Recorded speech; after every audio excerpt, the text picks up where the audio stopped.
It is the first ever Lombardi Sunday reset. So, those of you who watch the channel regularly know that we started a regular off-season feature, a daily feature last week, and that's called the Lombardi 8 a.m. Scramble. If you want to become part of the Lombardi 8 a.m. Scramble, just tune in tomorrow. Going to have that every single morning to give you a sense of regularity when you need your 49ers off-season fix. But I also figured that something that might be popular, something that might be needed since people like to kick back on Sunday nights, check out YouTube, reset after the weekend, get ready for the next week.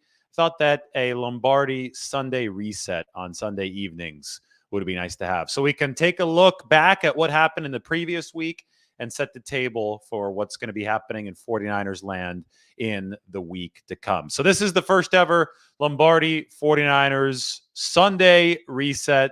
Hope that you enjoy the conversation. Get some questions ready.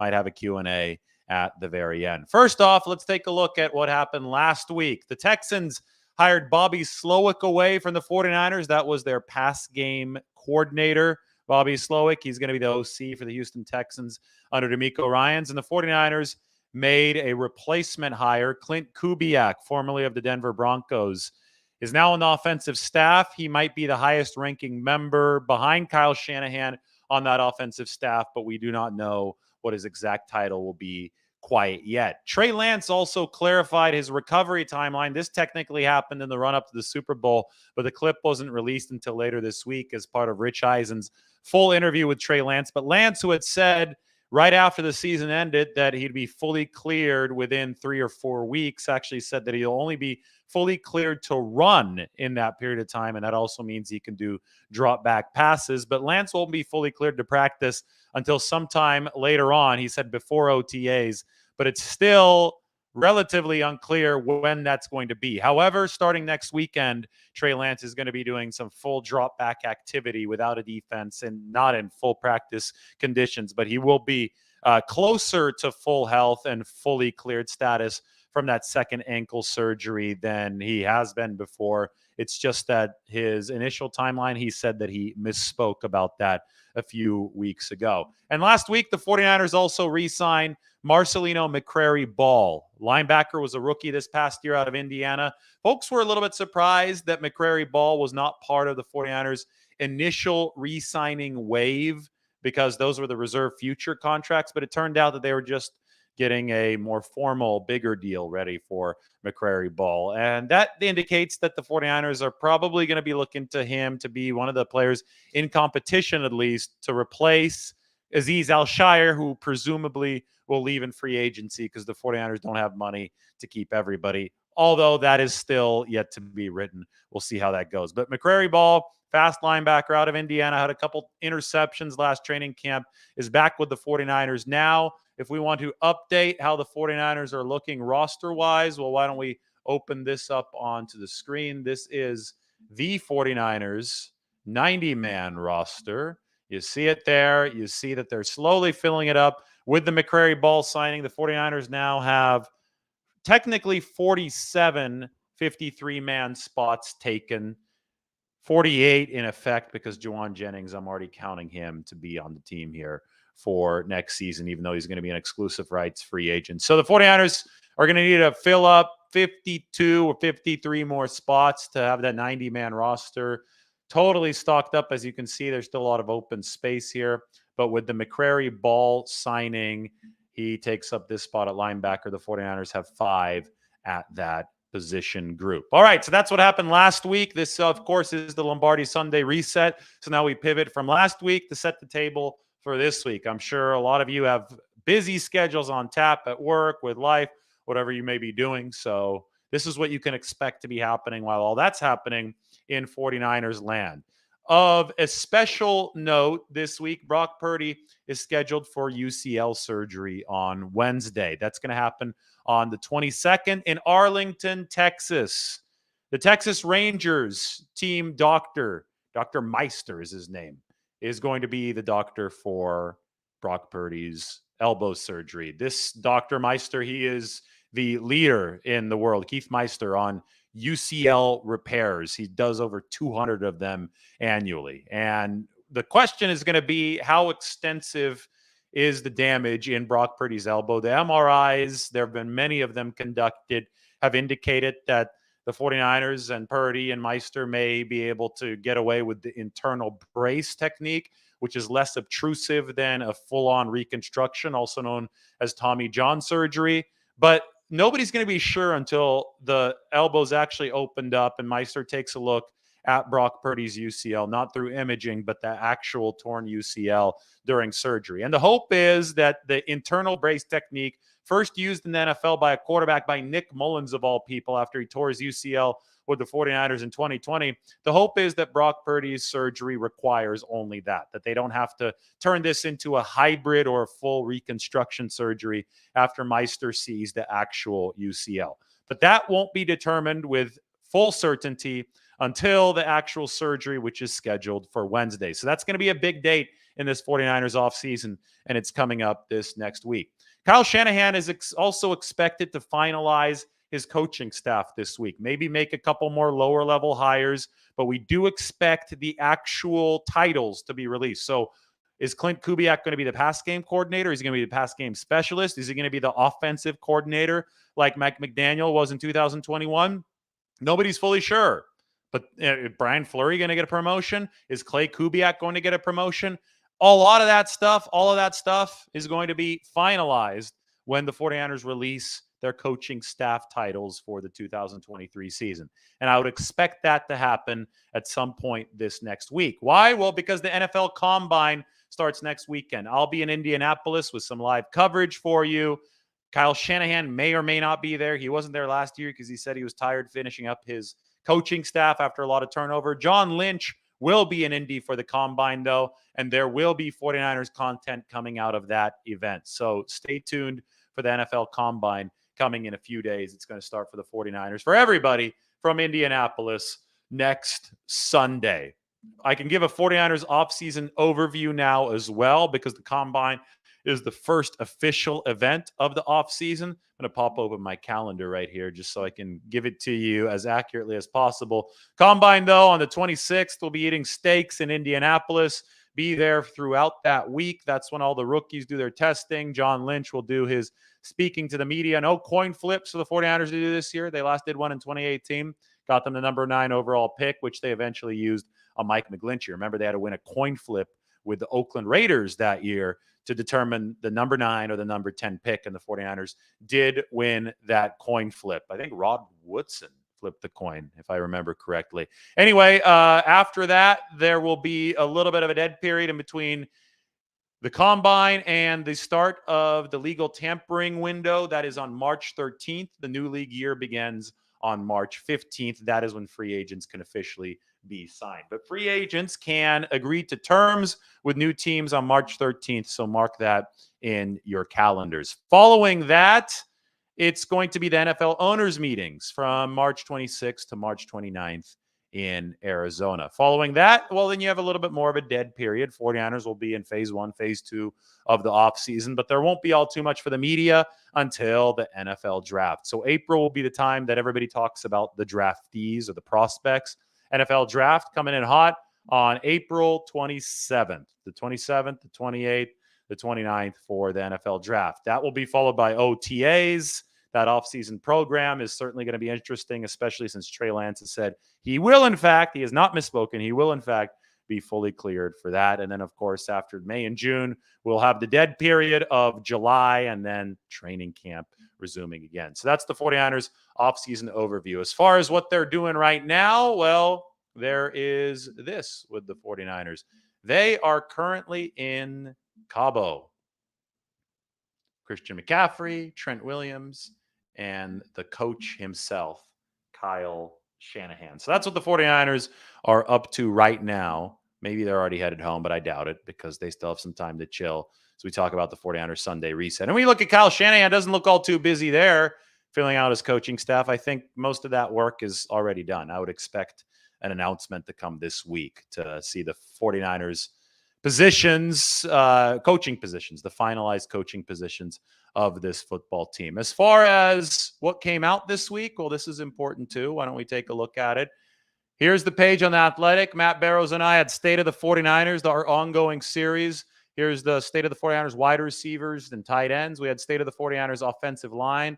Put out our first draft big board, which featured Jake Hayner of Fresno State, a guy who a lot of people are comparing to Brock Purdy, man of the hour. For State of the 49ers D-line, which obviously needs a little bit of a boost. Wasn't quite strong enough for the 49ers this past year, I think, to be considered one of the great 49ers D-lines. It was not as good as it has been in recent years. That's definitely going to be a position of focus. Obviously, the Slowick news, we had the State of the 49ers linebacker position. And the week before that, we talked about Nick Bosa and his Player of the Year award. But anyway, if you want to check out any of these in-depth articles, for example, if you go to the wide receiver article, I mean, you're going to have a lot of like this right here.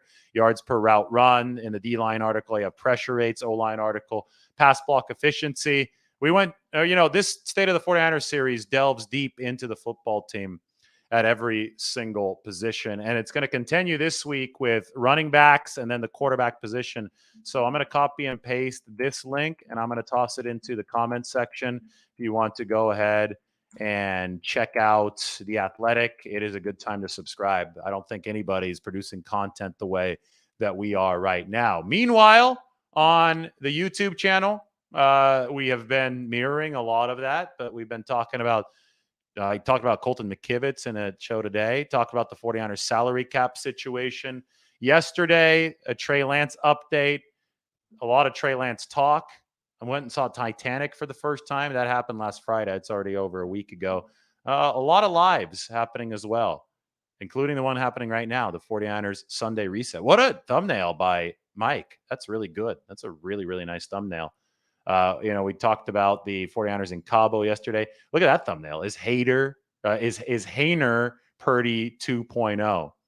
Talked about what's next with Jimmy Ward. Did the Lombardi 8 a.m. scramble from Nashville. That was a lot of fun. The Clint Kubiak breakdown. As you can see, Lance, Purdy all over the show. Oh, and we started Factor Cap. That was fun. Factor Cap is going to be a good little series because of the Deebo Samuel New England Patriots rumors, which, by the way, are certifiably crazy. The main thing is the Deebo Samuel Patriots rumors, the trade rumors.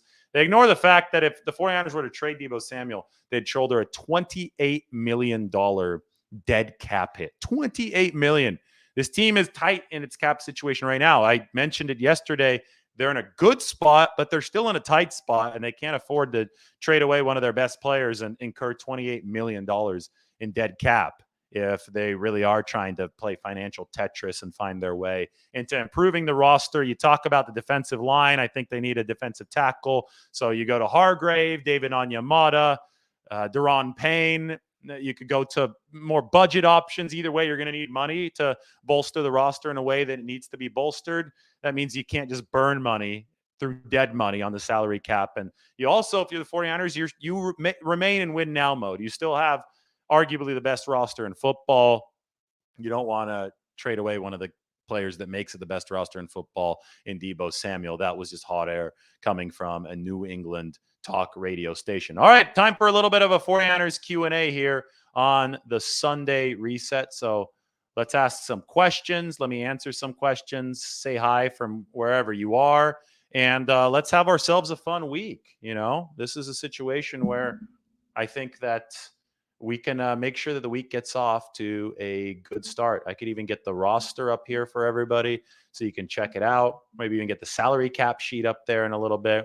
Or we can take a look at Kyle Shanahan, Trent Williams, Christian McCaffrey, and Cabo. How about Trent Williams and George Kittle in Cabo? I know that George Kittle is the thumbnail picture, so I had to get him in on the show. But anyway, here is the roster if you want to take a look. And I will answer questions. Eddie, let's have a beer and talk football next time you're in Visalia. That'd be cool. Keep on commenting on the show. And next time I'm at Visalia, I'll hit you up. I don't know when I'm going to be there next.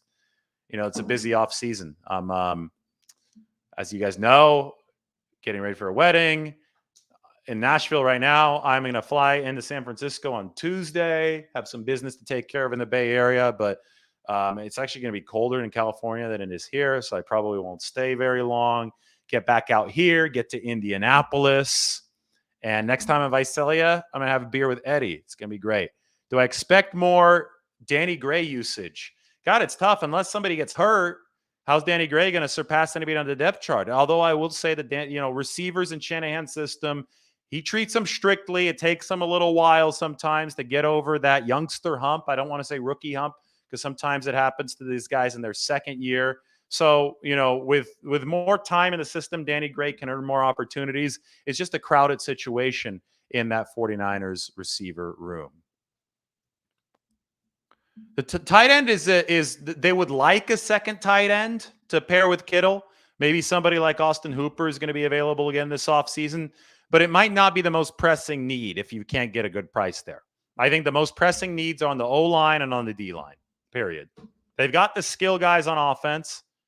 Quarterback, obviously, they need a bolster, but, I think we talk about that. That's in a different bucket, right? We're not talking about that in the same group as everything else.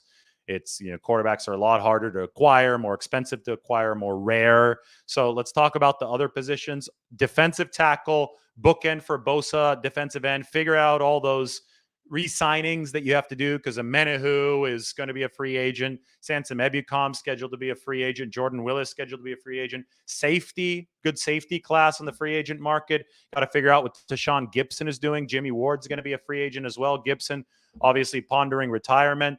There's a lot of work for the 49ers to do at a lot of positions, not just tight end.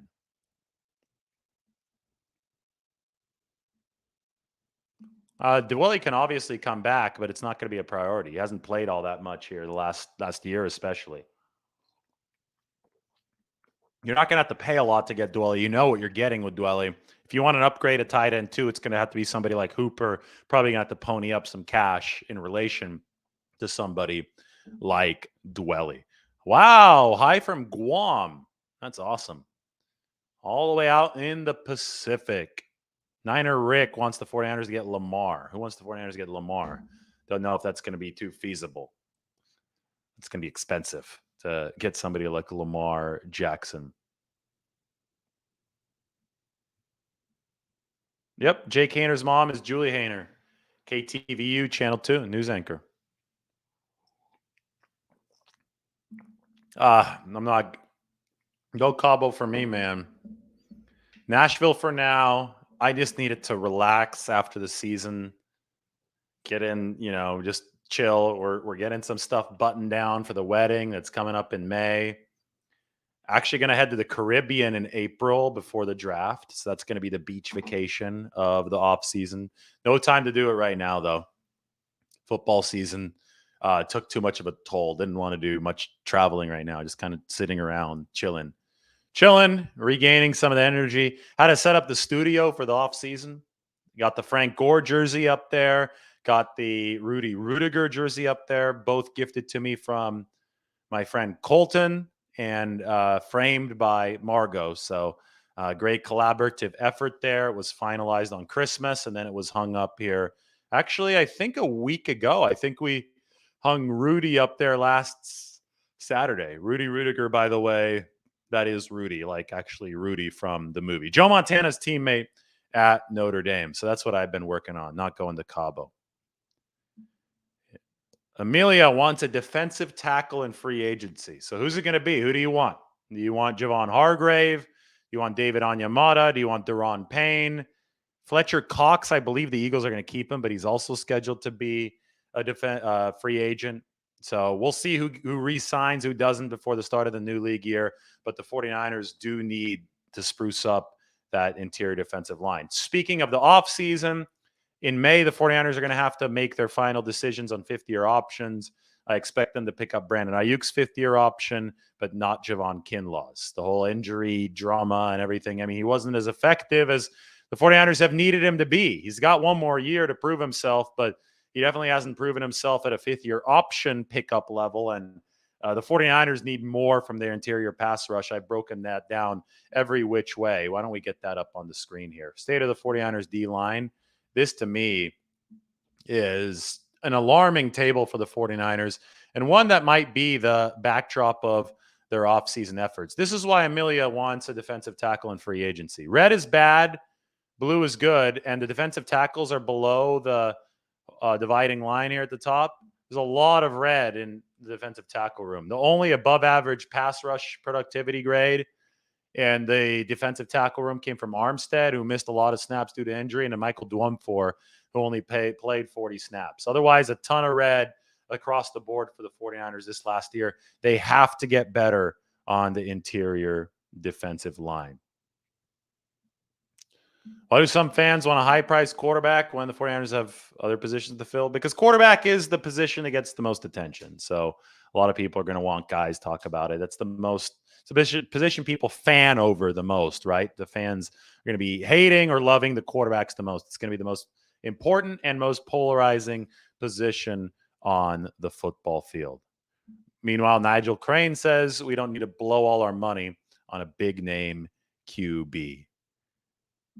Trade Trey Lance for DeForest Buckner and Matt Ryan. I don't know if that'd be a fair trade for the 49ers. Trey Lance can still turn into something, guys. Plus, Matt Ryan is Matt Ryan. I mean, he's at the very tail end of his career. Trey Lance at the very beginning of it.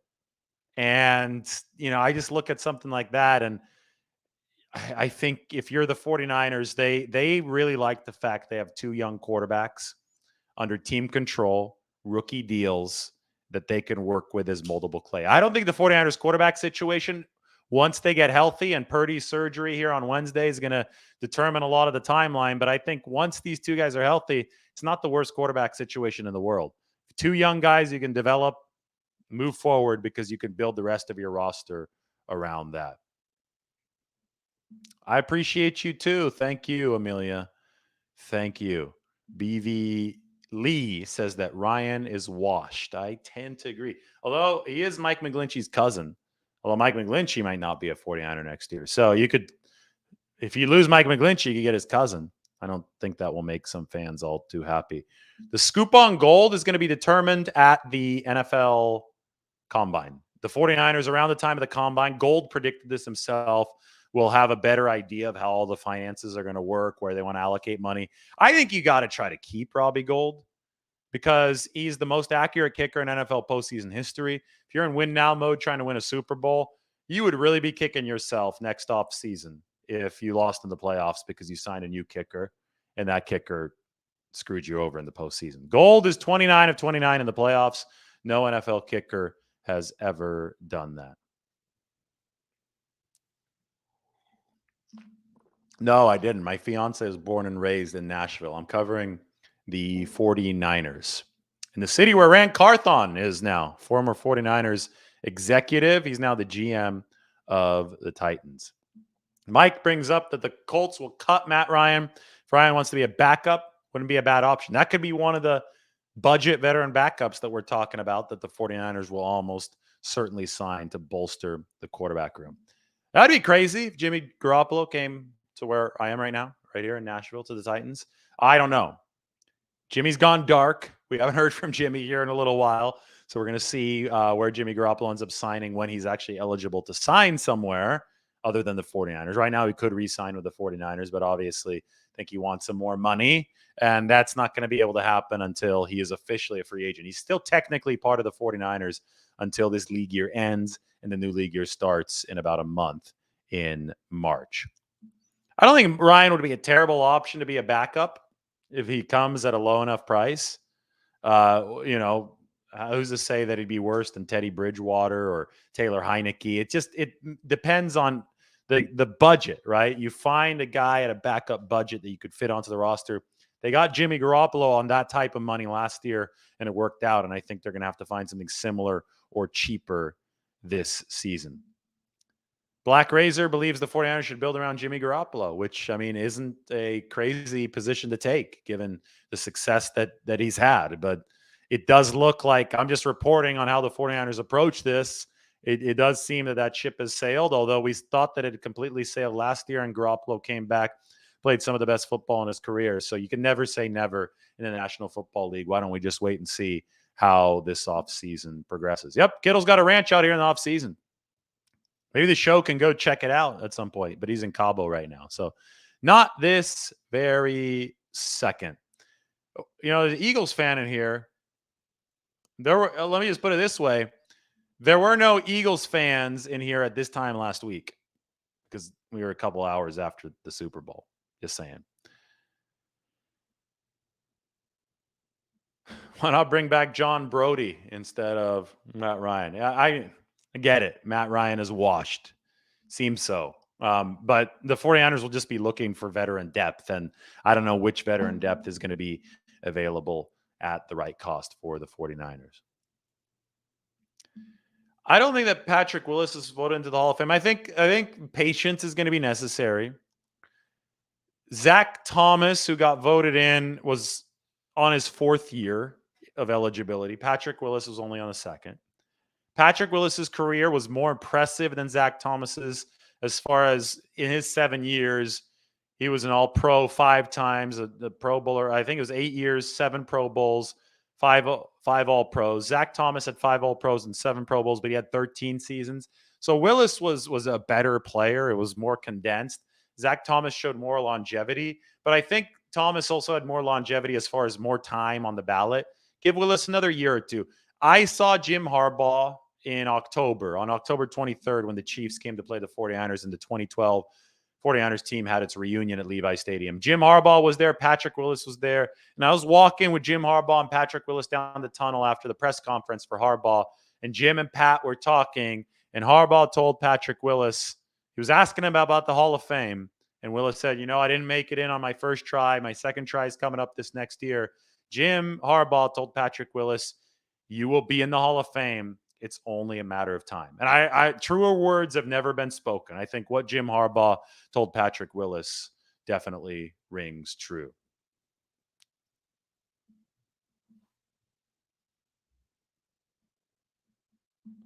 It is important. I think, it's important to have a vet QB to set the tone, yes, but it's also important just to have numbers in the quarterback room. And you're not going to use more than one draft pick on a quarterback, I would think.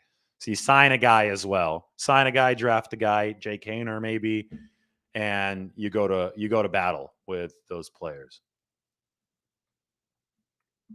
Nashville's good. I'm still out here.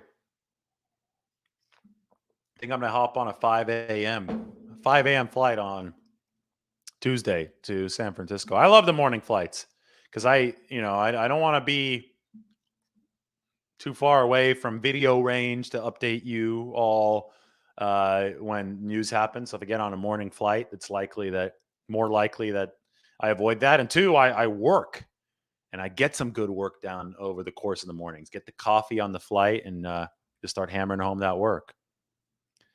Missed watching Patrick Willis play. I don't know. Is the XFL good medicine for NFL withdrawal? I don't watch it. I'm taking some time off from watching football right now. If there's anything really compelling to watch, I think I could pull it up on YouTube, which is the glory of YouTube. But if you guys like the XFL, talk about it in the comments section. I don't think that Clint Kubiak's going to call plays. I think Kyle Shanahan's going to call plays, and I think that Kubiak, like Bobby Slowick, is going to help the 49ers design them. It's going to help them game plan. Am I a millionaire? Got to work on that, man. Got to work toward that. You have to build that wealth over time.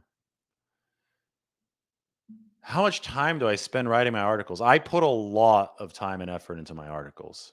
There's blood, sweat, and tears into the articles. Because as you can see here, these aren't just articles, they're graphics. My editor does a great job putting in some pictures. But I mean, this is co-written with Matt Barrows. Let's put it that way. We're collaborating. My coworker does a great job covering the 49ers. So it's hours. I don't know exactly how many hours I put into each one, but several hours per piece. That's for sure. I obsess over the details. I know that. Thank you, Mark. Appreciate everybody watching.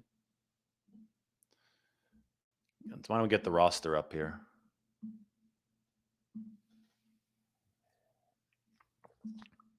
So this is where the 49ers are at right now. 48 players, 47 technically. I have all the pending free agents here on the left. They re-sign anybody, I'll take them off the list. Juwan Jennings, exclusive rights free agent. He can only negotiate with the 49ers, which is why I put Jennings onto the roster up here. A lot of room, though, on the 90-man. And maybe I could get the salary cap sheet open for you to show you that. Yeah, the 49ers 2023 salary cap. How about this? Check it out. This is where they're at right now. I have 8.69 million in money for the 49ers, but they could run some restructures. And I'm going to create a sheet here that's a little bit more interactive for you moving forward. Yeah, when Brock Purdy's surgery happens on the 22nd, I'm sure we're going to have some reports for you. Yeah, we'll be getting some team interviews too. Stay tuned. Off season's long. Enjoy these kind of comments as well. I do not expect the 49ers to franchise tag anybody. I don't see a realistic candidate anywhere. That, people ask me, are they going to franchise tag Jimmy Ward as a nickel? You can't franchise. There's no franchise for a nickel. It's only for cornerback. So if you want to franchise somebody as a nickel, you got to franchise them as a corner. It's going to be way more money than you would want to pay Jimmy Ward. So I don't, McGlinchey would be something. I think the 49ers kind of limits around 15 million. The franchise tag might be like 18 million. Even that would be too high. So no, I don't expect the 49ers to be using the tag this year, but can never say never. I just don't expect it. Franchise tag the long snapper, Tabor Pepper, not Julius Peppers. That'd be crazy. I don't even know if you can franchise tag a long snapper. It's a good question. Should look into that.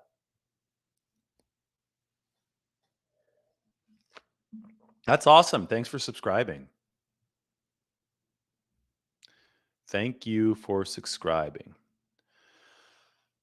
Okay, guys. Anyway, I'm going to go back through here. Let's go back to the top. Let's talk about what this is. Welcome in, everybody who just joined. This is the Lombardi Sunday Reset. This is the first time of many that I'll be doing this. I do the Lombardi 8 a.m. scramble, so tune in next morning at 8 a.m. Pacific time for that. It's a live show every weekday. Sometimes I'll expand the weekends to set the table for your day, and it will include breakfast burritos and breakfast sandwiches. That's why it's called the Lombardi 8 a.m. scramble. Occasionally, won't always. Today on today's show wasn't the scramble. I included a good breakfast sandwich here in Nashville. But anyway, I figured the Lombardi Sunday Reset is something that could benefit you. Wrap up the week before, set the table for the week ahead.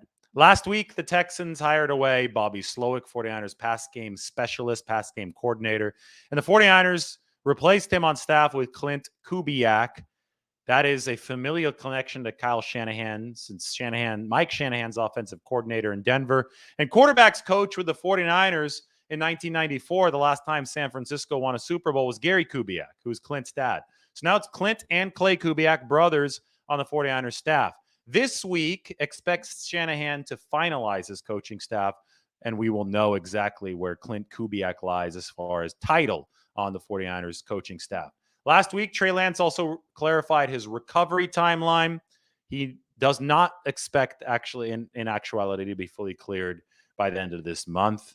That's going to be a thing that lasts here further into the winter and maybe into the spring. Although next weekend, Trey Lance will be fully throwing for the first time. He'll be fully cleared to run, which means he can throw. So he's recovering. But, hey, the 49ers still obviously do need to bolster that quarterback position, because this next week, Brock Purdy is going to be undergoing UCL surgery, and we will find out exactly, or maybe not exactly, we'll have a better idea, though, of what Purdy's recovery timeline will be. The NFL Combine also starts this next weekend, and before then, expect Shanahan to announce the finalization of his coaching staff, where Clint Kubiak and company will be. All right, anyway, I gave a 49ers offseason overview a little bit sooner. Combine is the next part of the journey, as the 49ers right now are relaxing in Cabo. There's Trent, George Kittle, Christian McCaffrey, Kyle Shanahan. Looks like he's already done with some of that coaching staff. Cool graphic. Mike sent this to me. This is from Pro Football Focus. Speaking of Trent Williams, the highest graded offensive tackles by season since 2013. 2013, Trent Williams. 14, Whitworth. 15, Teron Armstead. 16, Trent Williams. 17, Joe Staley. 18, Teron Armstead. 19, Ryan Ramczyk. 20, 21, and 22, Trent Williams. So Williams has 5 of these seasons, which is absolutely phenomenal. 5 of the 10 seasons. 49ers players have 6 of the 10. Williams obviously was with Washington back in the day, but he is now a 49er. They've been blessed at that tackle position, and they need to keep it up. And they may have to, they have to figure out right tackle. May have to find somebody to replace McGlinchey. It's important. It's how they take a step forward. The Chiefs addressed their offensive line. The 49ers are, I think, in the process of addressing it. Still needs to get a little bit better. All right, this has been the Lombardi Sunday Reset. Like the video, sub to the channel, and tune in tomorrow for the Lombardi 8 a.m. Scramble. We've got a big week ahead of us, so buckle up. Let's enjoy this offseason. Everybody, thanks for watching. Have a good Sunday evening.